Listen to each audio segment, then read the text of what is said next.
സാക്ഷാൽ ശ്രീരാമചന്ദ്ര പ്രഭു സർവസ്ഥാനവും ത്യജിച്ചു വനവാസത്തിന് പോയ പോലെ ചെറിയൊരു കാലത്തിന്റെ ഇടവേളയ്ക്ക് വിരാമം കൽപ്പിച്ചുകൊണ്ട് വരികയാണ്, കടന്നു വരികയാണ് രാജാവ്, രാമരാജാവ്.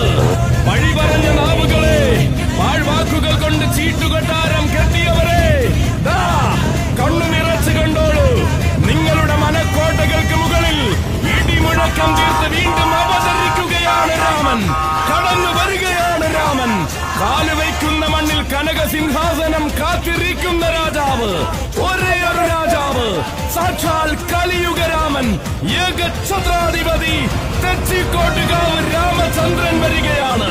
അതെ, മാലോകത്തെ ഒന്നാകെ പേരാമംഗലത്തേക്ക് എത്തിച്ച കലിയുഗ രാമൻ, സാക്ഷാൽ ഏകഛത്രാധിപതി തെച്ചിക്കോട്ടുകാവ് രാമചന്ദ്രന്റെ വരവ്.